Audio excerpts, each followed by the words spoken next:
All right, so we're diving into this whole your price is too high thing. And honestly, Yeah. it's like the most common objection, but also like the one that kind of makes your stomach drop. Oh, tell me about it. You pour your heart into a proposal and bam, that's the feedback. Exactly. Hmm. Like, I get it. Clients have budgets and all, Right. but it still feels so personal, you know? Totally get that. But see, that's where the script we're looking at today gets interesting. It kind of flips that on its head, says that price objection could actually be a good sign. Wait, really? How so? Think of it this way. They're engaged. They're not saying, nope, not interested outright. They're pushing back. Means they're at least considering the value, right? Okay, yeah, I see that. Like, they're at the table, not walking away. Exactly. Raising their hand, asking for more info, not just dismissing you. That's key. So instead of me going into panic mode, like defending every penny, Right, right. it's more about staying calm and figuring out what's behind the objection. You got it. That's where the script gets smart. It stresses staying calm over getting defensive, which, let's be honest, is our gut instinct. Oh, 100%. I've totally been there firing off that email like, but this is how much time it took. Yeah, and how well does that usually go? I'm not great. It just turns into this back and forth, not a real conversation. Exactly. So this script, it suggests a different approach. Instead of defending, we go into inquiry mode. So more like, okay, help me understand what's making you hesitate about the price. Boom. You got it. Ask them to unpack their concern. What's too high? What are they comparing it to? Their answer, that's your gold mine. Like a detective game, right? Okay, I like that. So their words are clues to what they're really thinking about. Precisely. Maybe they've got a super tight budget, didn't realize the scope, or maybe they don't even fully grasp the problem you solve as well as you do. Oh, that's huge. Because sometimes we're speaking different languages without knowing it. Like, I can say website redesign, Yeah. and they're picturing something totally basic, not the deep dive I do. 100%.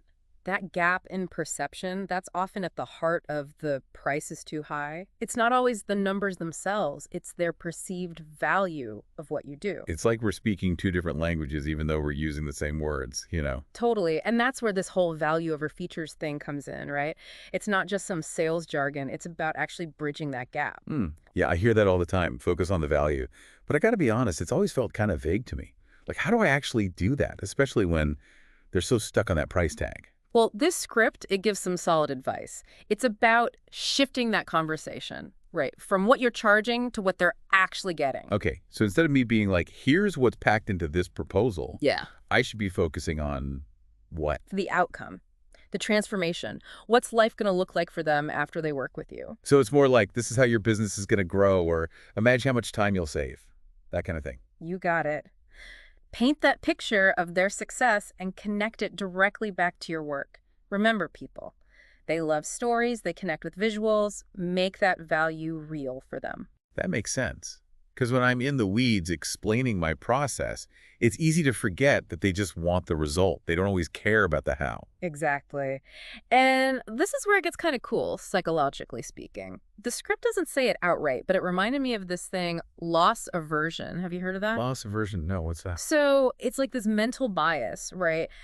Basically, we feel the sting of a loss way stronger than the joy of an equal gain. Crazy, right? Wow. Okay, so you're saying it's more powerful to highlight what they missed out on by not choosing me rather than just listing my benefits. Exactly. You hit the nail on the head. It's not about being negative, but you're subtly reminding them sometimes you do get what you pay for. Right, like that saying, cheap can be expensive in the long run. 100%.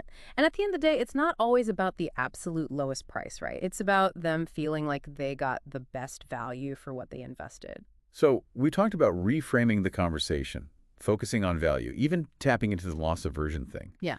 But what about when budget really IS the issue? Does this script cover that? So we've talked about reframing the conversation, focusing on value, even tapping into this loss aversion thing.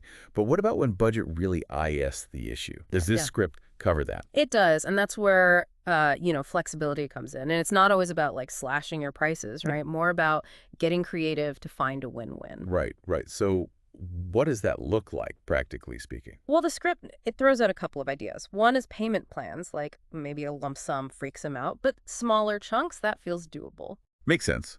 Sometimes it's a mental thing more than the actual number, you know. Totally. And the other thing is, could you scope down the project?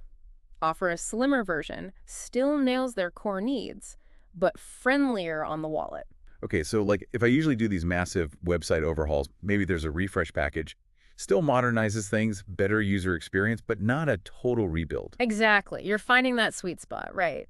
You're delivering, they're getting value, but it works on their budget, and you're not selling yourself short. Yeah, because the last thing I need is to be constantly undercharging, then working like crazy just to make ends meet.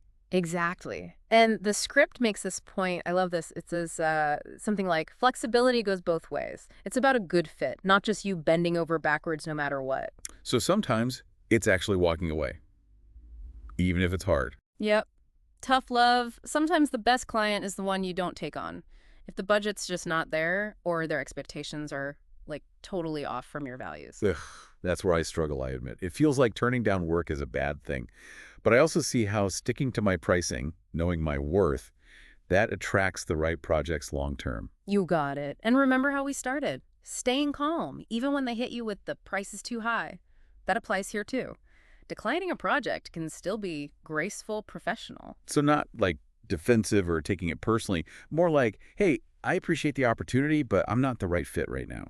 Nailed it. And you never know, they might circle back later, bigger budget, clearer vision, or refer someone who's a perfect match. That's such a good point. It's all about building those relationships, even if it doesn't work out this time. 100%. So, as we wrap up this whole deep dive, what's sticking with you? What really clicked? I think, honestly, it's that shift in mindset. Price is too high isn't a dead end, it's a starting point, a chance to really get them and show them what I bring to the table. Love that. Makes me think, in your own business, if you could magically communicate the value of one thing better up front, what would it be and how would you do it? Ooh, that's a really good question. Definitely going to be thinking on that one. Well, I want to hear what you come up with. And for everyone listening, remember pricing. It's a journey, not a destination. The more you own your value, how to talk about it, the smoother those conversations get. Absolutely. And on that note, that wraps up this deep dive on turning that dreaded your price is too high into a win. This got you thinking. Share your takeaways with us. Hit us up on social media. We love hearing from you. Until next time, keep those conversations going and keep diving deep.